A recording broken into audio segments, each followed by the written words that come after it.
Bonsoir.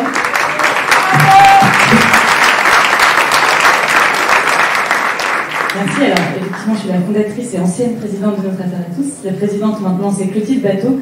C'est quelqu'un qui est aussi très proche du combat d'EuropaCity. Elle s'occupe notamment d'une autre association dans sa vie professionnelle, au-delà de son bénévolat, sur la question des sols et d'agriculture agroécologique. Voilà, et je la remercie d'avoir pris mon relais à la tête de Notre Affaire à tous. Moi, je suis venue vous dire plusieurs choses ce soir. Peut-être la première, qui a déjà été commencée par Olivier Razemont, c'est qu'effectivement, dans cette bataille, on n'est pas seul.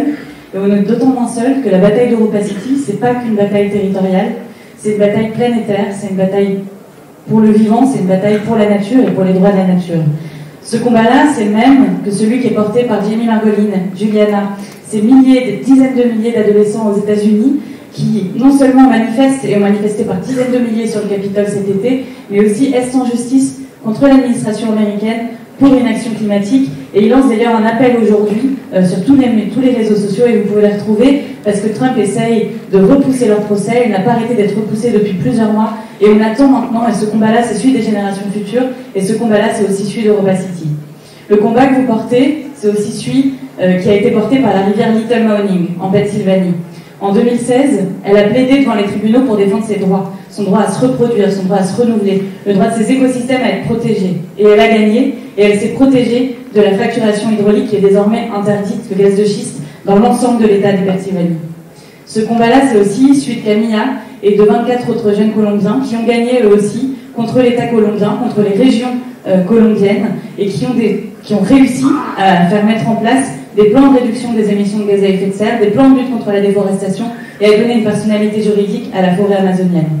Ce combat-là, on n'est pas tout seul à le porter. Il y a aussi les villes américaines et 14 villes françaises qui ont porté plainte contre les grands pollueurs.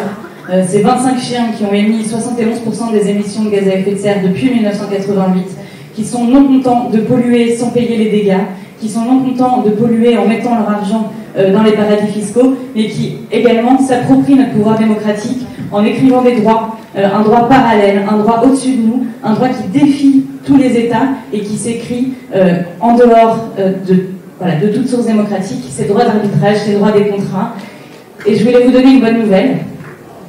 La bonne nouvelle, c'est qu'en fait ce pouvoir, on est de plus en plus nombreux à pouvoir le récupérer, on est de plus en plus nombreux à vouloir le récupérer, et qu'en fait on peut le faire. On a gagné en Colombie, je vous l'ai dit tout à l'heure, on a gagné au Pakistan, on a gagné aux Pays-Bas avec l'affaire Urgenda, face aux États dans l'affaire du dérèglement climatique. Mais on a aussi gagné parce que grâce à la mobilisation citoyenne, ce qu'on voit émerger aujourd'hui, il y a des pays où il y a des sortes de référendums d'initiatives citoyennes qui marchent vachement mieux que chez nous. Et bien dans ces pays-là, ça a fonctionné. En Belgique, à la suite des mobilisations, là aussi, des centaines de milliers de citoyens et des dizaines de milliers de jeunes. Il y a une loi qui a été rédigée par des académiques et qui a été déposée par plusieurs partis politiques devant le Parlement, et qui est une loi ambitieuse, qui respecte l'accord de Paris et qui oblige l'État belge à agir pour le climat. Au Danemark, c'est une initiative citoyenne directe, qui n'a jamais été autant signée, il n'y avait jamais d'initiative de cette sorte qui avait été signée dans le pays. En 15 jours, elle a recueilli 64 000 signatures. C'est un pays qui a 10 fois moins d'habitants que les nôtres, juste pour vous donner une petite idée. Et cette loi-là va commencer à être débattue la semaine prochaine. C'est la même qu'au Belgique. C'est une politique qui s'aligne sur les accords de Paris et qui oblige, qui contraint l'État à agir et qui fait payer les pollueurs. Et puis il y a une dernière nouvelle qui nous est arrivée cette semaine, c'est une initiative citoyenne en Bavière pour bannir les pesticides, pour bannir le glyphosate et pour protéger les abeilles. Ces batailles-là, on peut les gagner quand on est ensemble.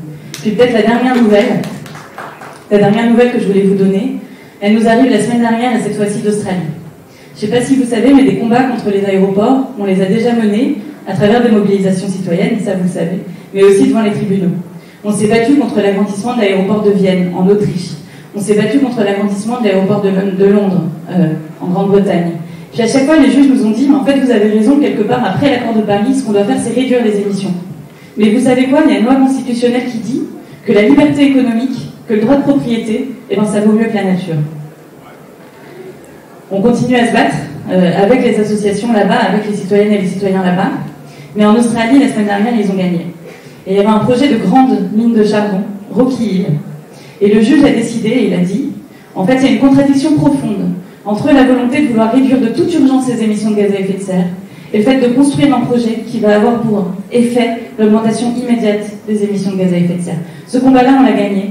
Quand on est ensemble sur l'affaire du siècle, mais aussi sur tous les autres combats, eh ben, on peut gagner. Et ensemble, on va gagner sur Europa City. Merci.